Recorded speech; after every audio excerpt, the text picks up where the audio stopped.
Welcome to Washington Watch with Congressman Walter Jones. Each month, we take a look at the events happening in Washington, D.C. and how they affect our lives here in eastern North Carolina.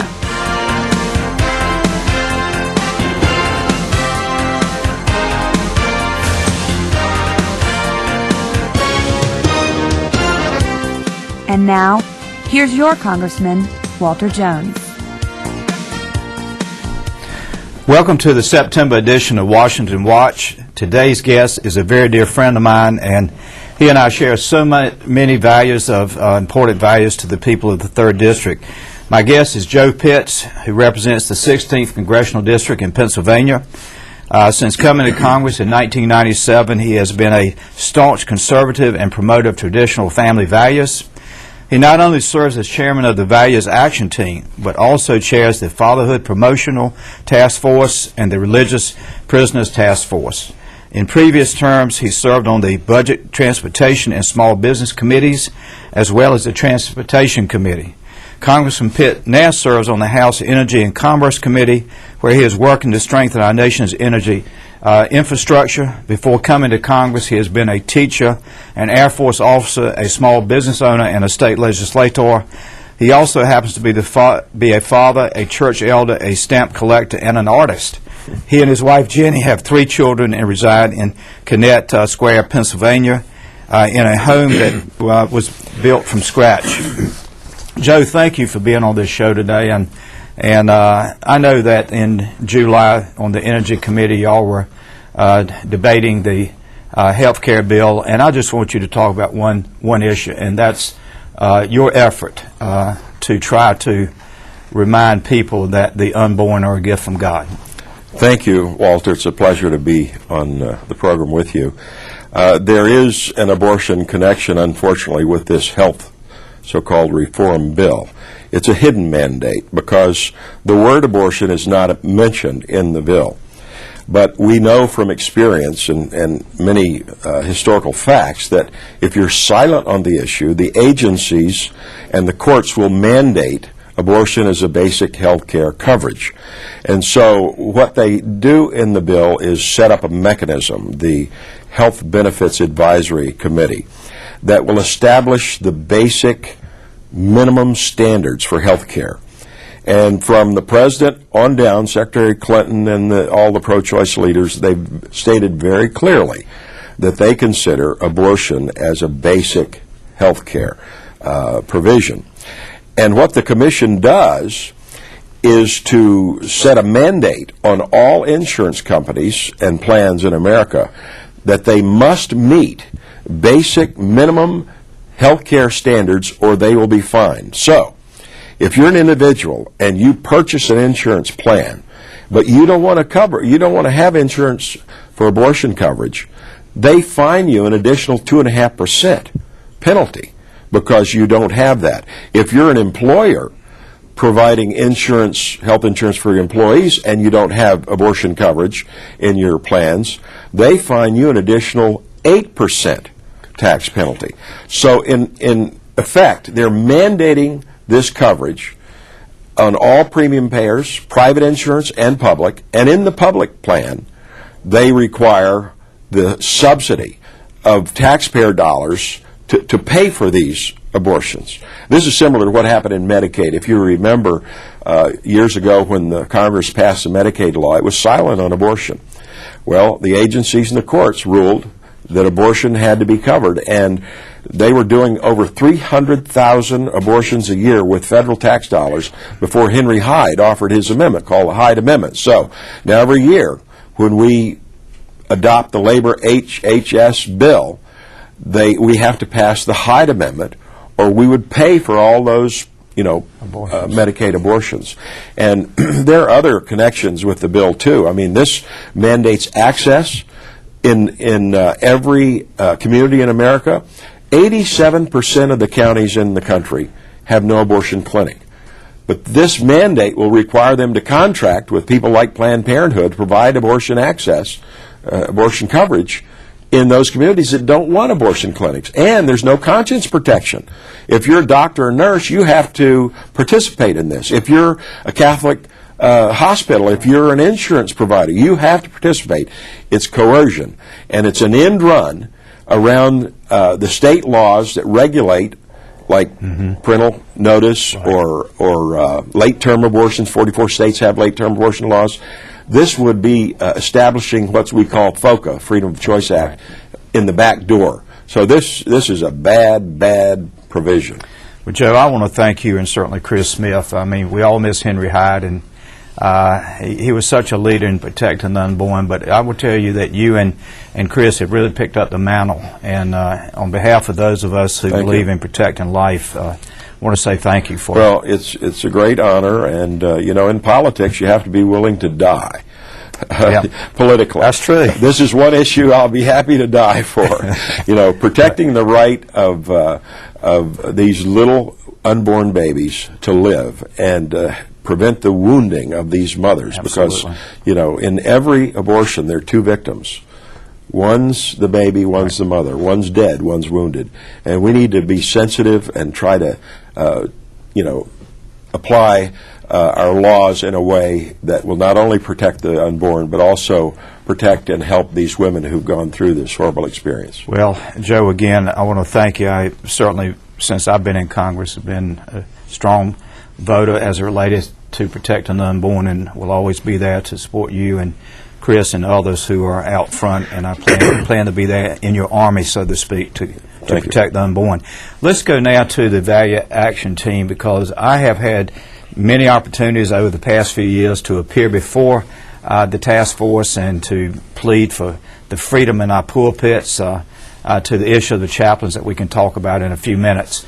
But explain to those who are watching this show exactly how y'all function. Okay. The Values Action Team, which I chair, we've had it for about 10 years. The leadership asked me to form this about 10 years ago.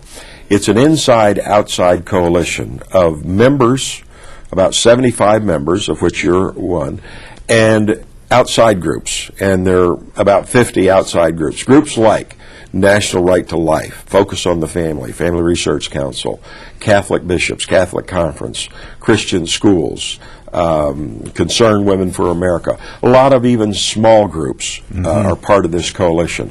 But we meet every week. And working together, we coordinate our actions and activities. It's an action group. So when I meet with them each week, we have the current issues. We give them the up-to-date information, very timely information, so they can act in a timely function, alert their constituencies, and get them engaged in the public policy debate. And some might do radio shows, some might do postcards, some might contact members, but we divide up the activity, and working together, the coalition helps formulate good public policy that is pro-life and pro-family, that upholds the values that we all cherish. And it's been very effective. The Senate saw what we're doing. They started a Values Action Team in the Senate, headed by Senator Sam Brownback of Kansas. And so we feel that this is an opportunity for the outside groups to be plugged in currently on what's happening in committee, on the floor, so they can speak up, express their concerns as citizens, and be a little bit more effective in trying to uphold traditional family values. Joe, I appreciate all the work you and many others do on the Value Action Team, because so many of the constituents that I have in the 3rd District, they feel like maybe not 100% the way you and I feel, but it's pretty close to 100% about family values, about where is this country going. And I want to bring up, before we get to the chaplain's issue, I want to bring up the issue of debt. You are a conservative. You and I share that same belief that America cannot spend its way into prosperity. And you and I both know that if the country continues to go into debt, the families are going to have to pay for it, because taxes are going to have to go up to keep the government running. And, of course, we're not in favor of that. We're in favor of smaller government. But speak, if you will, as to how what has been happening over the past 7-8 months is really going to be quite an impact in a negative way on working people and families. You bet. I mean, taxes are a function of spending. If you're going to spend more, you got to tax more, or else you got to borrow the money. And we're doing both. And we're borrowing and spending massive amounts of federal tax dollars. I mean, you remember the first thing we did this year was the second tranche of the bailout funds, $350 billion for what they called troubled assets. The next thing were the auto company bailout. The next thing was on January 28th, the so-called stimulus bill, $787 billion. Now, that was borrowed money, so you add the interest, that's $1.1 trillion. The next thing was the omnibus. The Democrats wanted to wait until they got a new president so they could fund government at a higher level, and they raised spending 8.5%.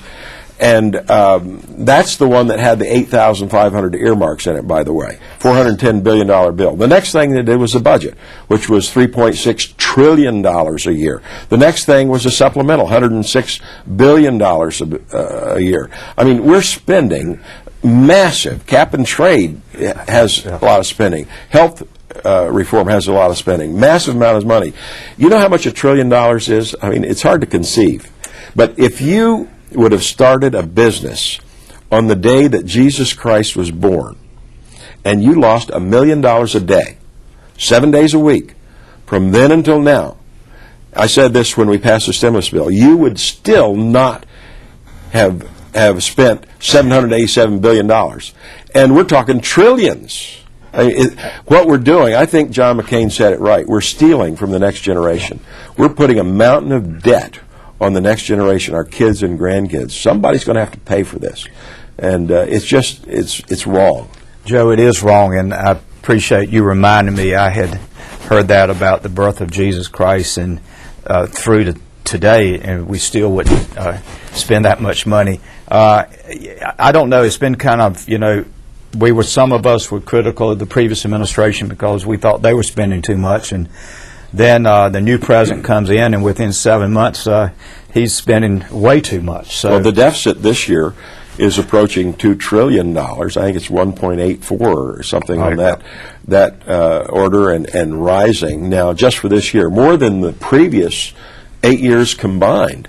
And if you look out in the future, they double the deficit in 5 years, and they triple it in 10 years. And if you look out past 10 years, they're over $1 trillion deficits. I mean, this is going to come back to haunt us. I think one thing it could do is fuel inflation because, China's pushing back on buying our treasuries now. Right. They own about $780 billion of our treasuries. I think to sell our treasuries, we're going to have to raise the interest rates. That would increase inflation. Or we're going to have to print more money, and that'll raise inflation. And that hits everybody. It does. I'm afraid that you are correct. You and I are both good friends of Ron Paul, and he and I have talked many times. I'm sure you have as well.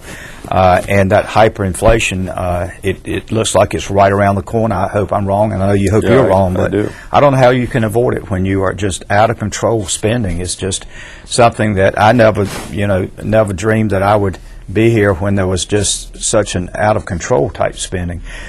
Joe, let's go back now, if you don't mind, to the issue of chaplains. I want to thank you for helping me over the last 4 or 5 years. I was a little disappointed that President Bush, we made him aware of this issue, and he did not see his way to help us, but I'm not being critical of that, just making a statement to get to the point. I know you were in the military during Vietnam, and thank you for your service to our nation. I understand that your father was a military chaplain, and you have helped me with this. All we're trying to do is to say that a chaplain of any faith can close his or her prayer in the military outside the church on base as they see fit, based on their religion and their conscience. My question to you, I'm sure if you'll follow, whenever he served as a chaplain, do you remember him having that type of restriction on his prayer? Not at all. My dad was a chaplain during the Second World War, served in the Pacific under MacArthur, and was with the Army troops when they went from Australia to New Guinea up through the Spice Islands, Philippines, and then to Japan. And so I remember, vividly the stories he told from that time, and he served in the reserves after his active duty during the war when he was away for several years. But I want to applaud you, Walter, for your leadership on this issue, because our chaplains, this is the United States of America. They ought to have the freedom of speech just like anyone else. And, you know, we have a chaplain paid for by tax money in this house that opens every session with prayer. We've had it for over 230 years, I guess. It started even in the First Continental Congress. The first act of the First Continental Congress that met in Pennsylvania, this was in 1774 when they were drafting the Olive Branch petitions to appeal to the king. They didn't want to plot against the king on king's property, so they didn't meet in the Independence Hall, the old State House. They met about 100 yards away in Carpenter's Hall. And in 1987, I chaired the bicentennial in Pennsylvania, and we had the legislature there, and the U.S. Supreme Court Chief Justice, by the way. And on the first day that they met in Carpenter's Hall, September 5th, I think it was, 1774, they passed a resolution that every session would be started with prayer. And they called on the vicar of Christ Church, Reverend John Duché, to open up the prayers on that next day. And John Adams writes about this to in his letters to Abigail, his wife. Great to get a copy of those and read them. And he described it. He said, Washington and Rutledge and Lee and others on their knees, the old gray Pacific Quakers of Pennsylvania standing by, and the old Puritan patriots of New England with tears in their eyes because they had heard their homes had been bombarded. It was a false rumor, but they had heard it, and in those days they didn't have the best communications. But he ended up, it was enough to melt a heart of stone. And if you go to Carpenter's Hall, you'll see a picture of that event. Now, prayer in those days wasn't like we say a 2-minute prayer today. That lasted 2.5 hours. He read Psalm 35, and there are a lot of extemporaneous prayers. A session. This was Congress on their knees in prayer. A lot different than today, Walter. Yes, it is. But we have a chaplain, and when our chaplains pray, they pray and end in the name of Jesus or whatever, you know, their religious belief is. Our chaplain should have the same right. I commend you for this. I stand with you, and I think I was disappointed in President Bush. I hope, you know, we can get this reversed. Well, I intend to, with the help of God first and friends like you, brothers in Christ, that, and I always say things will happen in God's time. We might want it to happen today, we might want it to happen tomorrow, but when it really comes to pass, it will be His will. And I will continue. Thank you for that encouragement. I will seek out the new president somehow. I doubt if I get to see the new president, but somewhere along the way, and who's to say, sometimes the people we think that won't help, you're right, maybe they will, and that would be God's will. Joe, I want to, we got about a minute and just about a minute left. I just want to, again, thank you for being the leader. I think people watching this show will realize that there are men and women here in Congress like yourself that, you know, we just don't stop. We believe it's the right thing to do because it's God's will, and we just keep fighting. And I want you to know that I'm grateful that you would be on the show today. Thank you, Walter. You know, when I came to Washington, I was so surprised and delighted to find so many people of integrity on the staff, in the membership, a lot more than you would realize. That's the true. Press doesn't cover it. They don't understand a lot of the things that, you know, perhaps the values we hold, but people need to be encouraged. There are a lot more real fine people of integrity here in this institution, many of them people of faith, and it's a privilege to be with you today. Joe, thank you. I want to thank you for watching this first half of the September edition of Washington Watch, and in just about a minute, Glenn Downs, my Chief of Staff, will be on the show, and we'll talk about some other issues that might be of interest to you as well as this has been, I hope. Thank you for watching.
Lynn, thank you for being on the last part of the show today, and I really did enjoy having Joe Pitts on, and he is a man of strong faith, and he lives, he works, as I try to do, based on my faith, what's right for the people. No doubt, no doubt. Well, thank you very much for having me back again, and as we're sitting here today, you've just finished up, or Congress has just finished up its August, what they call a district work period, what other people like to call recess. And so people call the office and they want to know, is Congressman Jones there? Said, no, he's back in the district. And people, well, what do you do for a month off, quote unquote? Why don't you give people sort of an idea of how you spent your August? Glenn, I was up in Dare County twice, invitations to speak at different group meetings. I was down in Jacksonville, certainly in Pitt County, Greenville, my home district. I had a chance to go into 2 counties, and one being right at Camp Lejeune to read books at a pediatric hospital to kids, and also the same thing in Pamlico County. I try to make myself available. I was available. I saw a lot of people. Probably travel close to 1,300 miles, really, and that's around the district, going to Dare County. And one trip I spent the night because I met with some fishermen late in the afternoon who were concerned about their future. And I met with a SCORE group out at Dare County, and that was good because these are business types. They want to know what we're doing here in Washington, how we're spending all this money that Joe and I just talked about. It was a good August, really. I tried to, my father told me something years ago. Many watching the show will remember my father. He served in Congress for 26 years, and he always told me, he said, when that August break gets there, you go out there and be with the people on a regular basis, and they won't forget that you were out there with them the next election. So anyway, I've tried to do that for 15 years. And I was in Hyde County, did a little luncheon town meeting. Well, for the people who are watching the show who are obviously familiar with their local area, but may not be familiar with just how big and how large the 3rd Congressional District is, can you just very briefly give an update on, or a rundown on the geography of the 3rd District? I would try to name 3 or 4 counties to give people just an idea. The northern part of the district, if I can say it that way, is Currituck County. Currituck and Dare and Camden in that part.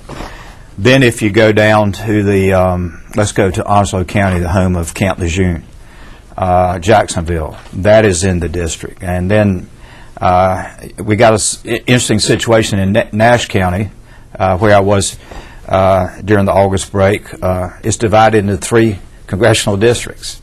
Mr. Butterfield has a 3rd, Walter Jones has a 3rd, and Bob Etheridge has a 3rd. But it's about 17, 18 counties that small, large, but it's a great district to represent, because I can say without any hesitation that the majority of the people, certainly not all, but the majority, feel the way you and I feel and Joe Pitts feels. I mean, we're basically conservative. We're not extremists, but we're conservative. And I would say that's the makeup of the majority of the district. Well, when people call the office, you and Mr. Pitts talked a lot about some values-related issues, but at this point in time, we're getting a lot of calls and faxes and emails, and people bringing particular problems and general concerns about the economic situation and their economic well-being, difficulty making the ends meet, concerned if they might still have the job, but they're concerned they may not hang on to it, or maybe they've lost a lot of hours, or if they're in real estate, say that they're still employed, but they're not making a lot of money right now. And is that consistent with what you heard as you went around? Yeah. Glenn, I said at many meetings during the August break that I think it's time to fix America and stop trying to fix the world, quite frankly. We got to get our financial state in a better situation. We're borrowing money, as Joe said earlier in the show. We're what's called a debtor nation. We owe the Chinese over $800 billion. Every day that this country awakens, we're selling our financial instruments on the world market. It just can't continue. And I think that the Congress and President Obama need to, just for a period of time, stop trying to grow the government. Just stop it and start paying for what you have. And if we will do that, and I heard this quite a bit during the August break, let's start worrying about where America's going instead of where the world's going. Let me ask you one last August district work or recess period related question. One thing people want to know about is congressional travel. That's you do a lot of travel back and forth between Washington and eastern North Carolina and around eastern North Carolina, but they hear about the junkets that members of Congress sometimes take, and some trips are boondoggles, and some trips are you're going to military bases and doing actual business. And first of all, tell the people a little bit about your congressional travel. Well, Glenn, I have been on only one CODEL, and that was a congressional delegation trip. Right. That was authorized by the Armed Services Committee, and that was in 1996. And where down was to that? Panama. Panama, okay. 2 nights and 3 days, and the purpose was to talk to the Panamanian government about the issue involving our Coast Guard and the relationship. I am opposed to these trips overseas unless you're going to visit our troops wherever they might be in the world. If you're going to visit the troops, I think that should happen. But some of these CODELs, they're using military planes, and they never filed the cost of using that military plane, and it's been verified that on some of these bigger planes like a 727, you're talking about $10,000 to $12,000 an hour. And I want the American taxpayer to know exactly what these trips cost. I put a bill in that would speak to that. Well, I know you have legislation. I was going to ask you about that legislation. How many? And the bill in question would, as I recall, would not ban these trips, but would require a disclosure of the cost if they were using this military. And what's been the reaction from some of your colleagues? Well, at this point, I think we got 3 or 4 co-sponsors, but we just put the bill in a couple of weeks. I plan to work this, quite frankly, in the fall during this September period of time. I am going to kind of encourage my colleagues to join me in this legislation. Glenn, there's 26 seconds left. Thank you for being on the show. I want to thank Joe Pitts again. He's left, but thank him for being on the show. And I want to thank you, the citizens of the 3rd District, for giving me the privilege to represent you in Washington, D.C. With the help of God, I will always do what I think is right for the people of the 3rd District. And may God bless our men and women in uniform, and may God bless America. Goodbye.